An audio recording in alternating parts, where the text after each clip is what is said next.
এই যে রিক্সাওয়ালা ভাই, হ্যাঁ 1 ঘন্টা ধরে তো রিক্সাই চালাইতেছো, ঠিকানা মতো তো পৌঁছাইতে পারতেছো না। দুলালের বাড়ি কি তুমি খুঁজে পাইবা? আমরা দুলা কাকার বাড়িতে যাইতেছি। আরে মা, দুলাল কাকার বাড়িতে যাইতেছি। কি লোক? কি হলো না?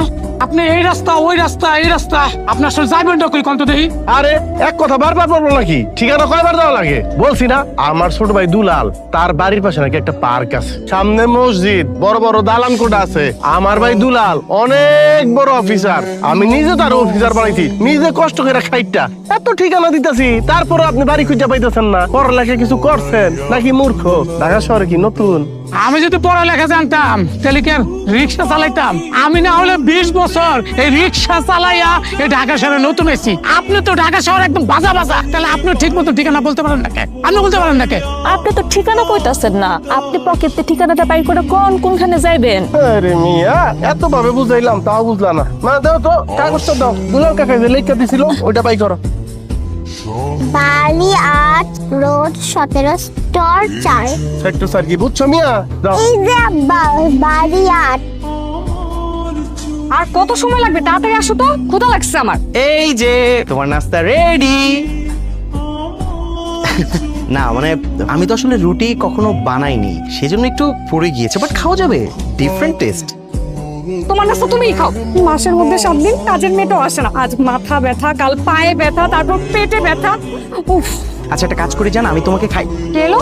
আচ্ছা তুমি বসো, আমি দেখছি কে আবার হয়তো তোমার কাজের মেয়েটাই হবে। ভাবি কেমন আছো তোমরা? হঠাৎ খবর না দিয়ে চলে আসলে যে? আপনারা কোন করে কইছি দুলালের একটা ফোন দেন, একটা ফোন দেন। আপনি তো আমার কথাটা শুনলেন না। কেন দুলাল, তোর আমি কদিন আগে ফোন দিয়া কইলাম না ঢাকা আসমু, আর নিজের বাড়িতে আসমু, খবর দিয়ে আসতে হইব নাকি? সেটা তো বলছো, কিন্তু সত্যি সত্যি যে চলে আসবে সেটা তো আমি জানতাম না। যাক যাক যাক, কেমন আছো তোমরা? আচ্ছা রোদেলা কেমন আছো? মামুনি ভালো আছি কাকা। বৌমা তুমি কেমন আছো? দেখো তোমার লিগে কত কিছু আনছি। এই যে হাঁস মুরগি আমার উঠানে পাইরা বড় করছি। এই ডিজে খাইতে কি মজা, শহরের মোরগ তো এত মজা না।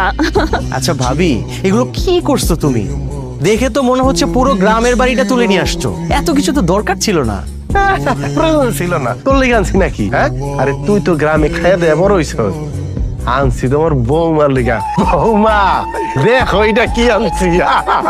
দেখলে আসমান হইলে কি হইছে, এটা কিন্তু আসলে হাঁস না, এটা হলো একটা তেলের ডিব্বা। যখন হাঁসের মাংসে কামড় দিবা, মনে হইব তেলের ডিব্বার মধ্যে কামড় দিতেছ, একেবারে তেল তেলা। নিজে পালছি তো। না মানে ভাইজান, এত কিছু আসলে তুমি তো জানো আমি চাকরি করি, তার উপর ও এত কিছু করতে পারে না, আবার আমাদের কাজের বুয়াটাও আসেনি, সবকিছু মিলিয়ে প্যারার শেষ নেই। ও মা, এখন বুঝতে পারছি বৌমা মুখটা এত কালো করে দাঁড়াই আছে কেন। বৌমা তোমার এগুলো নিয়ে কোনো টেনশন করতে হবে না, এই সব কিছু আমি নিজের হাতে করে ফেলামু। ভাবি কি বলছো তুমি? এসব এসব তুমি কেন করতে যাবে? তুমি আমাদের বাড়ির মেহমান, আর তার উপর আমাদের বাড়িতে তুমি প্রথম আসলে। এই ফাজিলে তার সর দিমু, যে মানুষটা তোমারে কোলে কাকে করে বড় করছে, সে আজকে মেহমান হয়ে গেছে না,